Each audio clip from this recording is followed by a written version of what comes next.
Good morning. Can everybody hear me? Yes. Okay. Yes. Hi, Marie. Hi. So this is not the best time to present because I'm sure people are thinking about lunch. I won't take 30 minutes. It won't be longer than 30 minutes, but I do thank ALTA for this time to fit me in. So good morning. My name is Marie Natrell Akels. I'm from the Behavioral Health Administration. I'm the Tribal Affairs Administrator, and this is my short presentation on the Behavioral Health Administration. Next slide, please.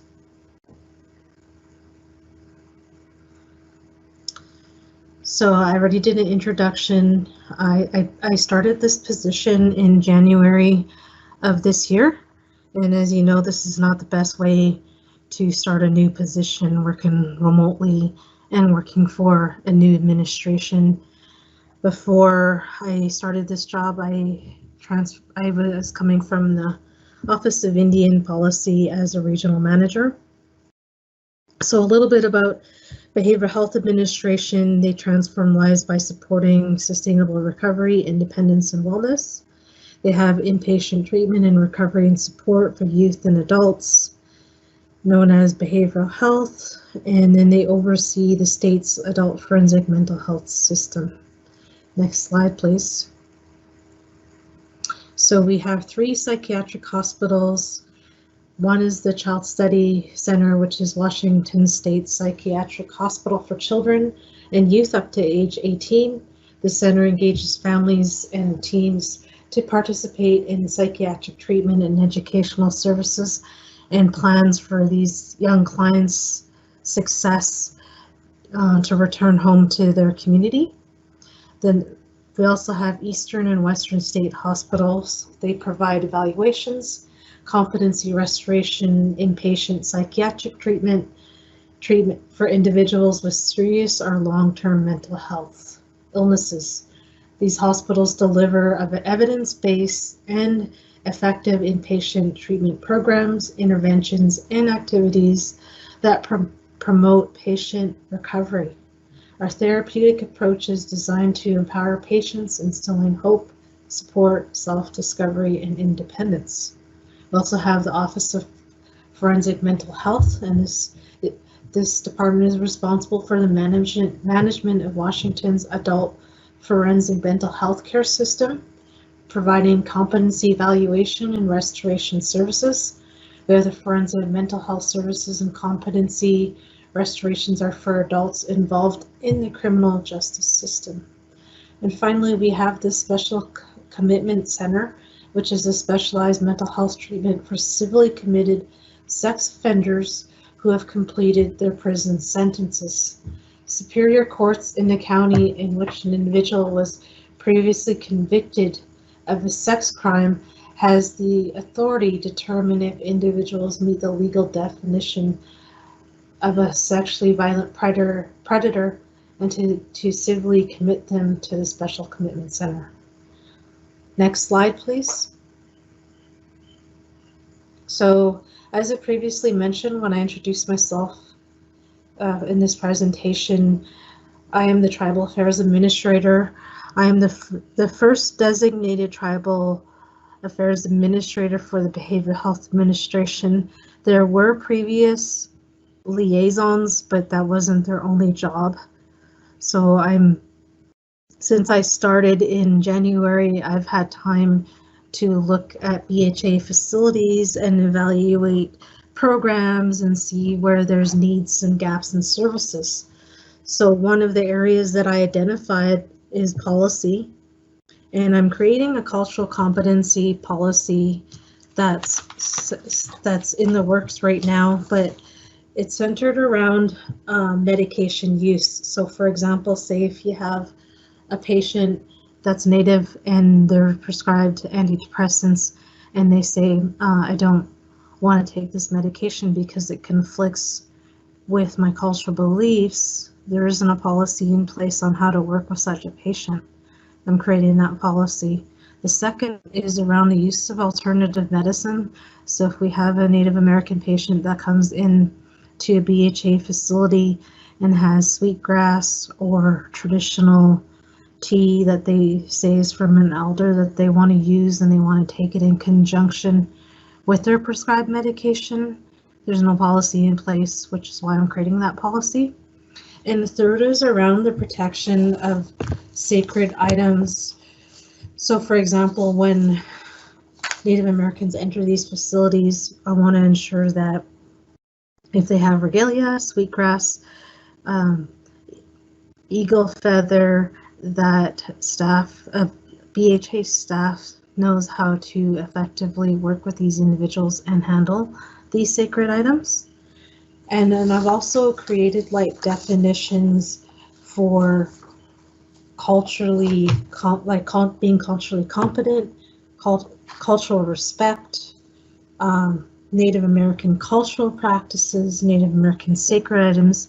I've even included the two-spirit definition because there's looking at the policies and there's like a gender equality policy, but it doesn't mention anything about two-spirited people for the Native American population.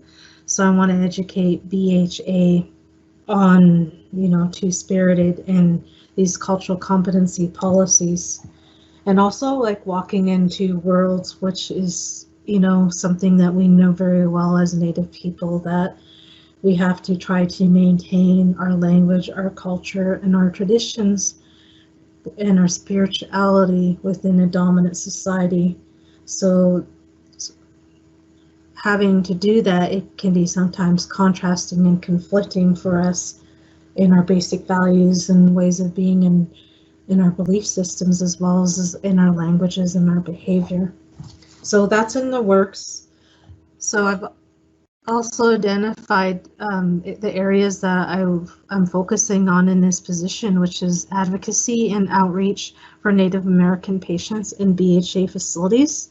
As of right now, there are 29 identified Native Americans in the BHA facilities that I've mentioned in the previous slide. Those are individuals are self disclosing or self-declared as Native American. I don't have anything else beyond the fact that they've identified as Native American. So I want to work with these facilities to find out beyond them self-declaring, to find out if they're enrolled from a tribe and what tribe, and if they want tribal services or want to look for tribal enrollment. And then the last part is the education of BHA staff, which is on tribal sovereignty and mainly historical trauma. I think is a really important piece for the Behavioral Health Administration to know the impact of historical trauma on Native Americans, because it still impacts us today. And there may be patients in these facilities that may not be aware that they have this trauma, or if they do, they may not necessarily be willing or wanting to share it with staff. So I did share the American Indian, Alaskan, Native numbers in the BHA facilities, which is 29. There was a Dear Tribal Leader letter sent out regarding True Blood, which is moving into phase 2 on July 1st of this year. On the slide, you can see the contact person is Aura McCarthy. So I'm still new with the True Blood settlement and the cases, and I do have a part in it, but Aura, whose email is on the slide, this is her job, and she works True Blood in and out. I have some part in it, but then also we have Lucy Mendoza with the Healthcare Authority that also works with True Blood. And there is a split in Western state operations that just occurred recently. So the Civil Center has the interim CEO, Charles Sutherland, and the Gage Center for Forensic Excellence has the interim CEO, and his name is Mark Thompson. And finally, there was a Dear Tribal Leader letter that was sent out to tribes. and it was to request a meet and greet with tribes to meet with Assistant Secretary Sean Murphy. We've had a couple of interests, but I would like to extend that interest to tribes again. And it's not anything formal, it would be like an informal and just meet with Sean Murphy and learn more about the Behavioral Health Administration. Next slide, please. So a couple of questions that I have for you guys, and then maybe you can have questions for me. But my question, and since I'm new, I'm 4 months into this position, I'm still learning about BHA and what they do, and I haven't been able to get out to all the facilities to meet and greet people yet because of COVID. But one question I have is, what would you like to see from BHA? And is there any information about BHA you would like to know more about? And how can we best serve American Indian and Alaska Native clients in these BHA facilities? And then if you have any questions right now would be the time to ask.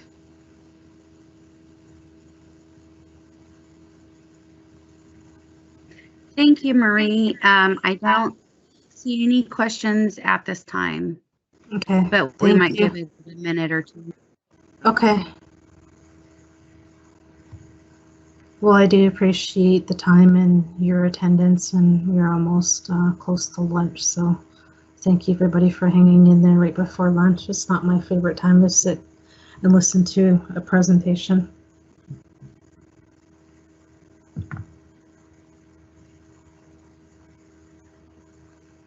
Okay, so what I'll do is I'll add my email contact in the chat, and if there's any questions that you can think of, you can send me an email. And that's all that I have. Thank you. Thank you, Marie. This is Mariette. And welcome to the roster of DSH's tribal liaisons. It's a pleasure to be working with you now in this position and earlier with your position at the Office of Indian Policy. You bring a lot to the table, so I appreciate it. Thanks, Mariette. I appreciate it.